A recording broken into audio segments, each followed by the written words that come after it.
Hello and hi குட்டீஸ் and friends, எல்லாரும் எப்படி இருக்கீங்க? ஒரு சூப்பரான வீடியோ தாங்க நம்ம இப்போ பார்க்க போகிறோம்.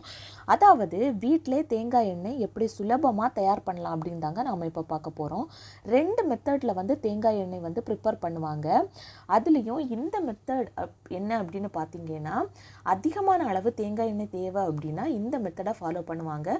கொஞ்சமாக தேங்காய் எண்ணெய் போதும் அப்படின்னா இன்னொரு மெத்தடை ஃபாலோ பண்ணுவாங்க. இப்போ நாம் அதிக அளவில் தேங்காய் எண்ணெய் தேவை, அந்த மெத்தடை தான் நாம் இப்போ பார்க்க போகிறோம்.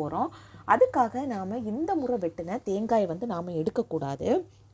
அதுக்கு முன்னாடியே 2-3 வாட்டிக்கு முன்னாடியே நாம் கட் பண்ணி போட்ட தேங்காயை தான் நாம் எடுக்கணும். ஏன்னா அதுதான் ரொம்பவே காஞ்சி கிடைக்கும். மற்ற மாதிரி இந்த தடவை நாம் கட் பண்ணின தேங்காய் வந்து ரொம்பவே பச்சை சைஸில் இருக்கும். அதில் வந்து நிறைய தேங்காய் எண்ணெய் வந்து கிடைக்காது. அதனால் எப்போவுமே தேங்காய் எண்ணெய் இந்த மெத்தடில் ப்ரிப்பேர் பண்ணுறதுக்காக நல்ல காஞ்ச சைஸ் தேங்காயை தான் நாம் எடுக்கணும். அதை தொளித்து இந்த மாதிரி பாதியை கட் பண்ணி ஒரு நாள் ஃபுல்லாக வெயிலில் வைக்கணும். வெயிலில் வச்சுட்டு இப்படி தாங்க எங்கள் அம்மா கட் பண்ணுறாங்க பார்த்தீங்களா. ஒரு கத்தி கொண்டு நடுவில் கீறிட்டு இந்த மாதிரி 2ஆக கட் பண்ணி எடுக்கணும். இல்லை அப்படின்னா நமக்கு வெயில் ரொம்பவே ஜாஸ்தியாக இருந்ததுன்னா வெயிலில் ஃபுல்லாக வைக்கும்போது அந்த தேங்காய் ஓட்டில் இருந்து அந்த தேங்காய் வந்து தனியாக இளகி வரும். அப்படி வரும்போது நாம் சின்ன சின்ன பீசஸாக கட் பண்ணுறதுக்கு ரொம்பவே கை வலிக்கும். ஆனால் இந்த மெத்தடில் ஒரு நாள் மட்டும் நாம் வெயிலில் வச்சுட்டு சென்டரில் கீறி அதுக்கப்புறமா நாம் வந்து தேங்காயை எடுத்து கட் பண்ணணும் அப்படின்னா அந்த தேங்காய் வந்து கட் பண்ணுறதுக்கு கொஞ்சம் சுலபமாக இருக்கும். அதுக்காகத்தான் நாம் இந்த மெத்தடை வந்து ஃபாலோ பண்ணுறோம்.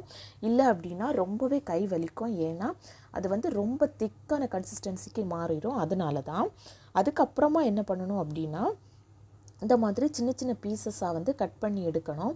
அதுக்கு முன்னாடி இப்படி நாம் கட் பண்ணி எடுத்துகிட்டு தேங்காயோட தனியாக பிரிச்சிடணும். அதுக்கப்புறமா நமக்கு தேவை இந்த உள்ளே இருக்கிற தேங்காய் மட்டும்தான் நமக்கு தேவை. இதை வந்து இப்போது சின்ன சின்ன பீசஸாக நாம் கட் பண்ணி எடுக்கணும்.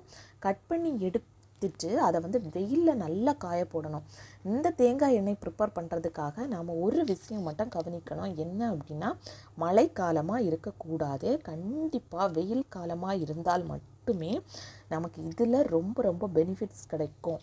அதனால் மழைக்காலம் இல்லாமல் வெயில் காலமாக பார்த்துக்கோங்க. ஏன் அப்படின்னா மழைக்காலம் இருந்துச்சுன்னா இதை வந்து உலர வைக்கிறதுக்கு நாம் ரொம்பவே சிரமப்படுவோம். ஏன்னா இந்த தேங்காய் வந்து எவ்வளவு உணருதோ, அதாவது எவ்வளவு வந்து வெயிலில் காயுதோ அந்த அளவுக்கு வந்து நமக்கு தேங்காய் எண்ணெய் கிடைக்கும். எந்த அளவுக்கு இதை காய வைக்கணும் அப்படின்னா இதை நம்ம கையில் தொட்டு இதை அப்படி மடிக்கும்போது அது டக்குன்னு வெடித்து வரும். அந்த அளவுக்கு நாம் இதை முருகலாக வெயிலில் போட்டு காய வச்சு எடுக்கணும். அதுக்கு அடுத்தபடியாக இதில் இன்னொரு பெனிஃபிட் என்ன அப்படின்னா எனக்கு தேங்காய் எண்ணெய் நமக்கு வந்து தேவையில்லை அப்படின்னா இதை வந்து உலர்த்தி கொப்பரைக்கு கூட விற்கிறதுக்காக கொடுக்கலாம். அவங்க வந்து காசு கொடுப்பாங்க. எப்படி கொடுக்கணும் அப்படின்னா செக்கெண்ணெய் ஆட்டுவாங்க இல்லை, அந்த மில்லில் கொண்டு நம்ம கொடுத்தா போதும். அவங்க வெயிட்டு போட்டு அதுக்கேற்றது மாதிரியான காசை வந்து நமக்கு கொடுப்பாங்க. இல்லை அப்படின்னா எனக்கு எண்ணெய் தான் தேவை அப்படின்னா நாம் இதை வந்து நல்லா காய வச்சு மில்லில் கொடுத்து ஆட்டி நாம் இப்போ எண்ணெய் எடுக்கலாம். இந்த வீடியோ உங்களுக்கு யூஸ்ஃபுல்லாக இருந்துச்சு அப்படின்னா லைக் பட்டனை ப்ரெஸ் பண்ணிக்கோங்க. இந்த மாதிரியான இன்ட்ரெஸ்டிங்கான வீடியோஸ் வேணும் அப்படின்னா நம்ம channel Chris 2021 live to the வேயை சப்ஸ்கிரைப் பண்ணிக்கோங்க. பக்கத்தில் இருக்கிற பெல் ஐக்கானையும் கிளிக் பண்ணிக்கோங்க.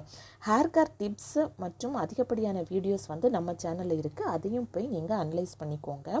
இப்போ நாம் இதை வந்து மில்லில் கொடுத்து ஆட்டி எடுக்கும்போது இந்த மாதிரி தான் எண்ணெய் கொடுப்பாங்க. அதாவது ஒரு பாத்திரத்தில் தான் கொடுப்பாங்க. அது கூடவே தேங்காய் புண்ணாக்கு கிடைக்கும். அதை வந்து தனியாக கொடுப்பாங்க. அது வந்து ஆடு மாடுகளுக்கு வந்து சாப்பிட்றதுக்காக கொடுப்பாங்க. இப்போ இந்த தேங்காய் எண்ணெய் வந்து நம்ம ஆடாமல் அசையாமல் அப்படியே வைக்கணும். வைக்கும்போது அதில் இருந்து தேங்காய் எண்ணெயை வந்து நம்ம தெளித்து எடுத்துட்டு மீதி இருக்கிற மண்டி தான் இது. இதுலேருந்து இன்னும் நாம் தெளிய வச்சு கொஞ்சம் தேங்காய் எண்ணெய் எடுத்துக்கலாம். மீதி மகளியை வந்து அம்மா வந்து தூர தான் போடுவாங்க. உங்களுக்கு இந்த மாதிரி எக்ஸ்பீரியன்ஸ் இருந்து அப்படின்னா நீங்கள் என்ன பண்ணுவீங்க அப்படின்னு சொல்லுங்கள். Start to love your self.